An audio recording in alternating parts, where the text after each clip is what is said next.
Bonjour, bonjour et bienvenue au premier colloque Défi Arbo. Pour nous, c'est une grande première, donc merci beaucoup d'être présent. Ce colloque a été voulu et organisé par tout le réseau et on peut souligner la grande implication des ingénieurs réseau qui se sont mobilisés pour ce colloque, donc merci à eux. Merci aux experts, merci à la CAN qui nous a donné un sacré coup de main depuis Paris. Et puis merci aux agriculteurs, parce que certains d'entre eux ont même accepté de venir sur scène. Donc c'est quelque chose qui était pour nous important. Ce colloque va se dérouler en 5 séquences, 3 le matin, 2 l'après-midi. Ce matin, on va parler des résultats, On va parler des résultats parce que c'est important, au bout de 7 ans de fonctionnement, de donner un petit peu une idée de là où on en est. On va parler aussi des stratégies, parce que pour avoir des résultats, il faut avoir des stratégies. Donc on va parler des stratégies gagnantes. Et puis, on va parler sur 5 focus. Les 3 séquences qui suivront sont des séquences focus. La première va concerner tout ce qui parle de la gestion du rang. La seconde va concerner les variétés, parce que les variétés sont un levier génétique intéressant pour réduire les intrants phytosanitaires.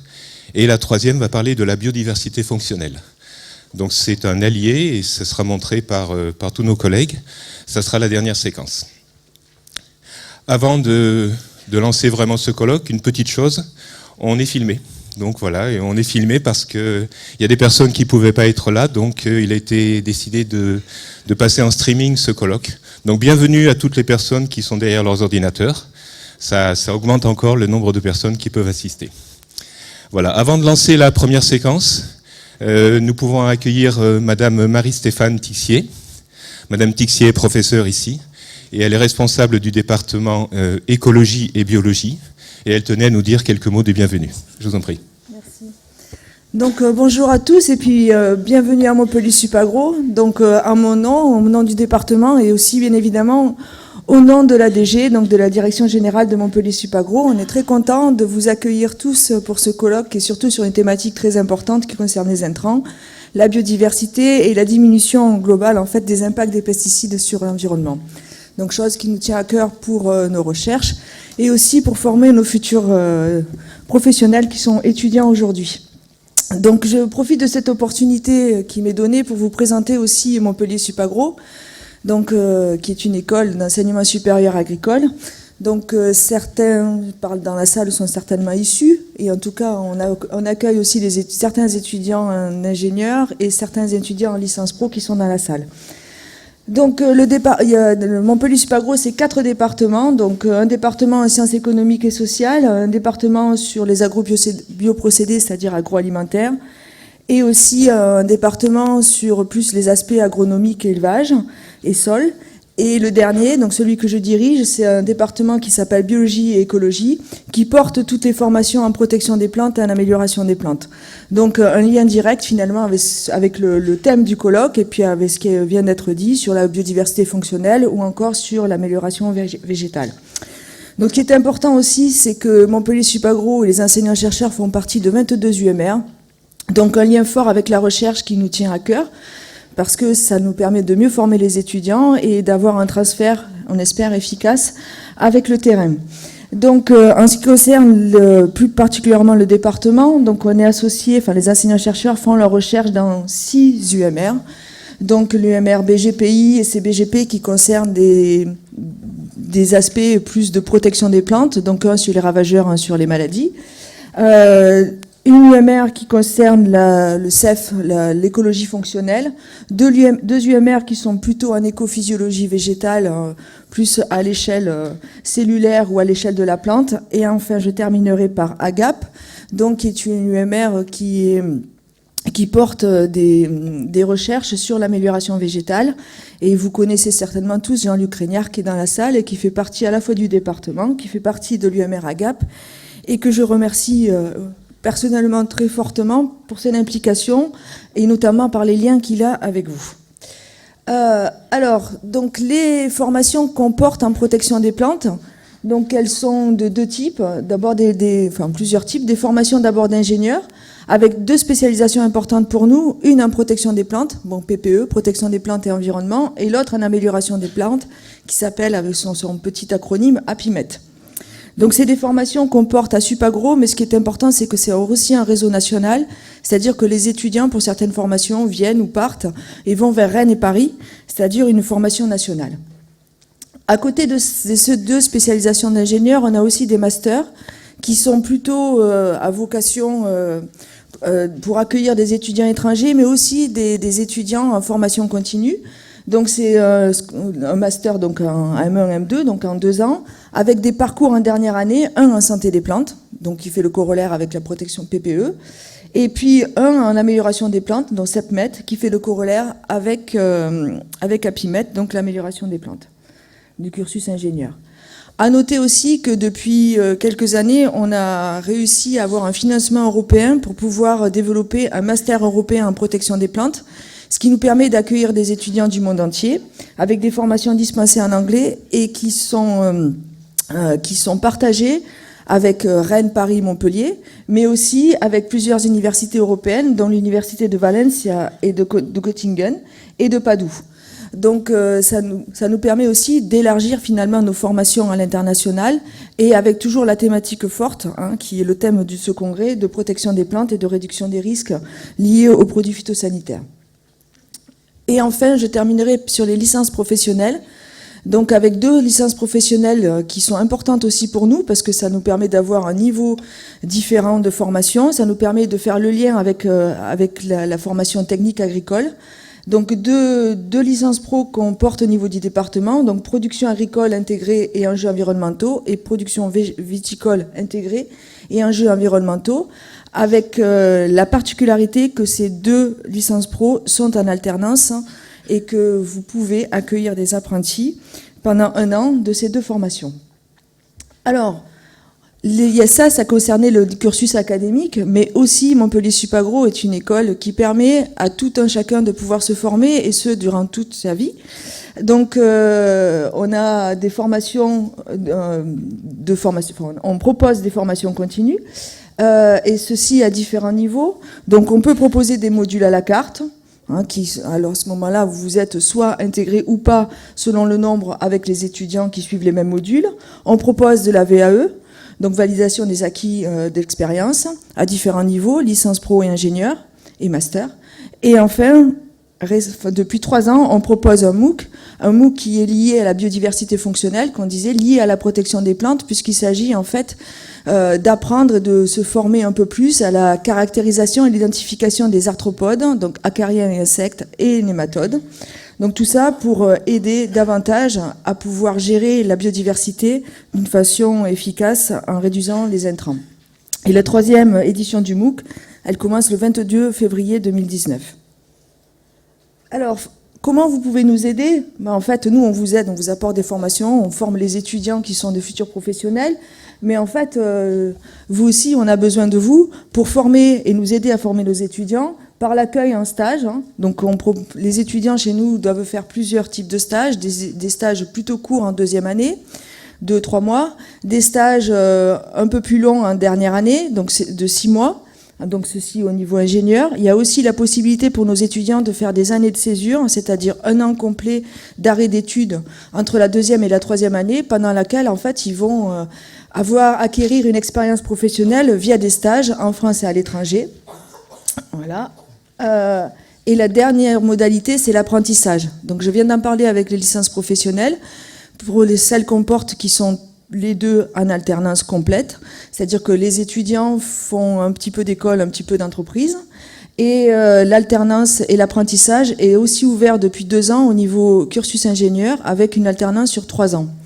Donc ça, c'est très important pour nous, et aussi on peut avoir des types d'apprentissage ou d'alternance qui sont un peu différents, en niveau master, avec des alternances plus courtes sur 18 mois. Évidemment aussi, c'est aider nos futurs étudiants et nous aider à nous à trouver des bourses pour pouvoir aider les étudiants, notamment les étudiants étrangers, à suivre nos cursus, et notamment avec ce qu'on appelle les Self-Paying Students pour Plant Health, donc c'est-à-dire le master européen, où on a des bourses pour l'Europe, et puis les bourses au fur et à mesure vont s'étioler et puis s'arrêter, et en fait les étudiants devront chercher eux-mêmes les financements qui permettent de pouvoir suivre nos formations. Enfin, la recherche. Donc ça, c'est quelque chose de très important. Donc j'ai amorcé un petit peu en mettant l'exemple de Jean-Luc Reignard en avant, mais tous les enseignants-chercheurs ont pour mission d'enseigner, de faire de la recherche et aussi une mission de transfert, c'est-à-dire de rendre les recherches et l'enseignement transférables à la profession. Et le département et Montpellier Supagro, via différents, enfin, soit par des approches individuelles, soit par des dispositifs, notamment la chaire Agro6, et d'autres chaires qui sont liées, par exemple, à l'agriculture numérique, ont à vocation à augmenter les collaborations entre la recherche, entre l'enseignement supérieur et puis entre la profession, c'est-à-dire vous, dans le but final qui est le même pour tous, c'est-à-dire avoir une agriculture performante et qui répond aux enjeux environnementaux et sociétaux qui sont les nôtres aujourd'hui. Voilà, je vous remercie pour votre attention et si vous avez des questions, ben, je suis à votre disposition maintenant ou plus tard. Voilà. Merci.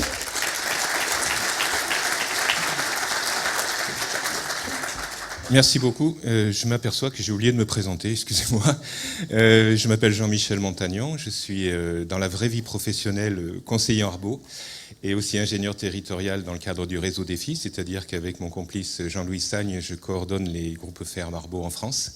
Et aujourd'hui, j'endosse un nouveau costume. Je vais animer ce colloque et vous accompagner jusqu'à la fin de la journée. Maintenant, nous accueillons Monsieur Daniel Sauvêtre. Daniel Sauvêtre est arboriculteur. Il est le président de l'association nationale Pomme-Poire. Et il nous a semblé très judicieux de l'inviter parce que c'est une voie professionnelle qui compte. Et dans notre réseau, on a effectivement besoin de ce soutien-là. Je vous en prie, Daniel. Merci Jean-Michel. Bonjour à tous. Alors, je suis un peu impressionné parce que moi je suis un paysan autodidacte et prendre la parole dans cette assemblée face à des techniciens émérites, c'est pas simple. Mais je suis plutôt fier qu'on m'ait invité à prendre la parole pour ce premier colloque Défi Arbo après 7 années d'expérience et donc de résultats qu'on va avoir aujourd'hui.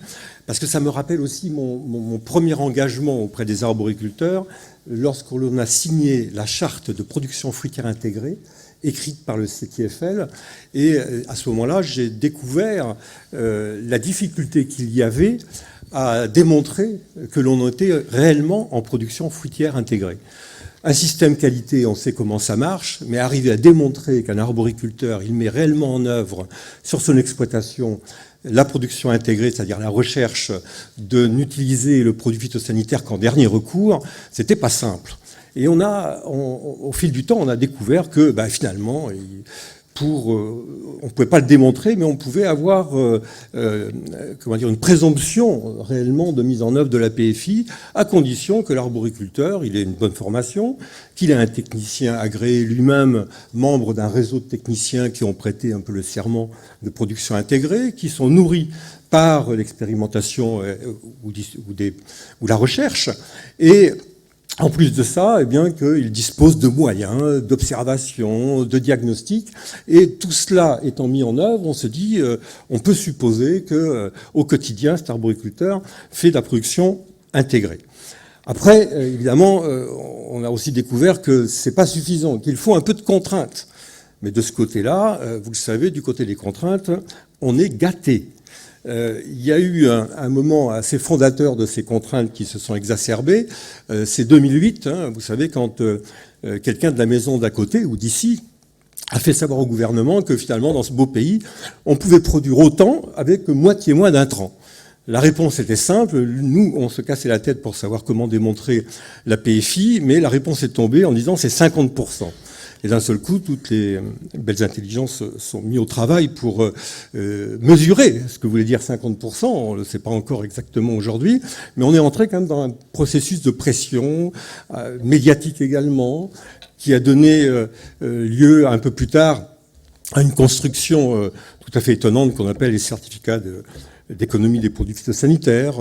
On a, et j'en parlais tout à l'heure avec quelqu'un qui s'arrache les derniers cheveux qui lui restent, sur le fait qu'on a choisi de diminuer le disponible en produits phytosanitaires en France un peu plus rapidement qu'ailleurs en Europe. Donc pour ce qui est de la pression, on l'a à un niveau élevé, donc elle a exacerbé la recherche, exacerbé l'expérimentation. Donc on peut voir le côté positif en disant que tout ça a accéléré finalement la nécessité de mettre réellement en œuvre la production intégrée sur le terrain, mais on peut aussi s'interroger sur le cercle vertueux que vous représentez ici, c'est le réseau Défi, où c'est l'histoire des progrès en agriculture, où les agriculteurs partagent leur expérience, animés par les techniciens, se nourrissent. Donc tout ce cercle vertueux qui fonctionne formidablement bien. Dès lors que le niveau de contrainte devient trop élevé, on peut s'interroger, enfin on a vu récemment que certains dans la population enfilent un gilet jaune pour moins que ça. Et donc il faut trouver ce juste équilibre entre la contrainte que l'on met et les moyens du progrès qui sont donnés à celui qui a cette responsabilité de mettre en œuvre. Et l'arboriculteur, comme le paysan, c'est un personnage un peu particulier, parce que quand il plante un arbre, il n'est pas sûr de récolter. Ça peut geler, il peut faire chaud, il peut faire froid, il peut y avoir des attaques de maladies hautes. Donc finalement, il n'y a aucune certitude. Il ne sait pas ce que seront les marchés. Et donc, c'est le passage obligé des attentes de toute la société qui se disent c'est quand même mon environnement, l'air que je respire, l'eau, la protection des populations. Il passe par cet individu, le paysan, dont je vous dis qu'il a quand même une particularité, à tel point que on le comprend tellement peu qu'aujourd'hui on me dit que pour voir pourquoi l'arboriculture ne va pas plus vite à mettre en œuvre les techniques que l'on sait possibles, on envisage de faire quelque part des études anthropologiques pour voir si jamais le paysan il a une structuration intellectuelle particulière qui le rend rétif au changement. Et en fait, c'est pas ça. C'est simplement qu'il se dit que si jamais il a de la tavelure sur ses pommes, eh bien, il dépose le bilan, sa femme le quitte, et puis il est en liquidation, il perd ses amis. Vous voyez, donc ça prend une dimension particulière, la nécessité de. Et donc c'est cette chose-là que vous savez, puisque vous êtes dans le réseau Défi, donc auprès des arboriculteurs. Et donc moi, le message que j'aime envoyer, c'est de dire de grâce, trouvons une contrainte adaptée pour avoir collectivement le progrès que l'on attend, et ne mettons pas dans un corner cet arboriculteur ou ce paysan qui, n'ayant pas les éléments pour pouvoir atteindre les progrès attendus, eh bien finalement n'aura pas la réponse qu'il faut avoir. Je prends le dernier exemple, vous savez, on a eu le problème de la taxe sur le gasoil qui a énervé beaucoup de monde en disant on m'augmente la taxe pour sauver la planète, mais moi j'ai besoin de ma bagnole pour aller travailler. Ben c'est un peu pareil pour le paysan. Je lui mets des RPD, Bertrand, à 150 millions, j'en rajoute 100 encore en disant mais c'est indispensable. Oui, mais moi j'ai toujours besoin d'un peu de captane pour protéger ma tavelure. Et donc c'est là où on peut avoir. Il faut avoir une réponse proportionnelle. Moi, c'est le message, je sais qu'on est télévisé, donc peut-être qu'ici ou là, on pourra nous entendre en disant soutenez le réseau Défi, c'est là que se fait réellement le travail efficace. Soutenez la chaîne de production avec le GIS qui va de la recherche jusqu'au champ. Hein, comme le disait Guy Riba, il disait il faut qu'on amène des solutions au champ à l'arboriculteur. Soutenons tout ce qui est positif, toute cette dynamique de progrès, mais de grâce, ne cédons pas aux fausses solutions que j'appelle CEPP, construction administrative et intellectuelle magnifique, mais qui ne sert à rien, à mon sens. Et donc, essayons d'être du côté du vrai progrès, et je suis fier d'être avec vous, parce que je sais que c'est ici que va se trouver le vrai progrès pour l'arboriculture en termes de production intégrée. Donc, je suis heureux de bénéficier avec vous de toutes les solutions que nous allons mettre en œuvre sur nos exploitations.